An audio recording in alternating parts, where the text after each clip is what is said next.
સુરતના પુણા વિસ્તારમાં વોચનું ડુપ્લિકેશન થતું હોવાનું કૌભાંડ સામે આવ્યું છે. બ્રાન્ડેડ કંપનીનું વોચનું ડુપ્લિકેશન કરી ગ્રાહકો સાથે ઠગાઈ આચરાતી હતી. તો સોશિયલ મીડિયા પ્લેટફોર્મ તેમજ ફ્લિપકાર્ટ જેવી સાઇટ પર બ્રાન્ડેડ કંપનીનું વોચનું ડુપ્લિકેશન થતું હતું, જેથી કંપની દ્વારા ઓનલાઈન વોચનો ઓર્ડર કરી સેમ્પલો તપાસમાં આવ્યા હતા. વોચ નકલી હોવાનું સામે આવ્યું હતું, જેથી કંપની દ્વારા તમામ પુરાવા સાથે દિલ્હી કોર્ટ કમિશનમાં ફરિયાદ કરાઈ હતી અને કોર્ટ કમિશનની મંજૂરી બાદ એડવોકેટ સાથે રાખી તથા સ્થાનિક પોલીસને સાથે રાખી કંપની દ્વારા પણ પુણા વિસ્તારમાં આવેલા આશીર્વાદ વોચમાં દરોડા પાડ્યા હતા. ત્યાં કરોડો રૂપિયાનું ડુપ્લિકેટ વોચનું કૌભાંડ પકડાયું હતું. હજુ પણ આંકડો વધી શકે તેવી શક્યતા વ્યક્ત કરાઈ છે. Vijay Vadiyadara, co founder of Skimi India private limited. કઈ રીતની રેડ છે અને કેટલી જગ્યા પર રેડ છે? આ કોર્ટ કમિશન છે.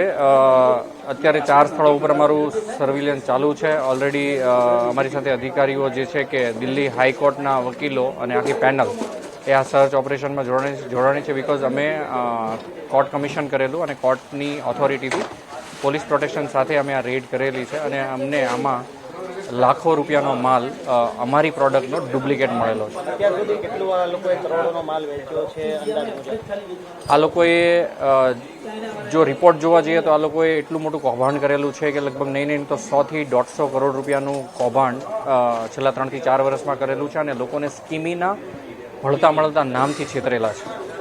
હવે શું એક્શન છે ને વોચ કઈ રીતની ક્વોલિટીની હશે?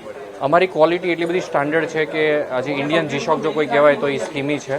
અને ખાસ કરીને એક વાત કરું તો આ લોકોની જે ક્વોલિટી છે 40 થી 50 રૂપિયામાં બને છે અને 400 થી 500 લઈને 1000 રૂપિયા સુધીમાં લોકોને વેચે છે કે જેમની કોઈ વર્થ જ નથી.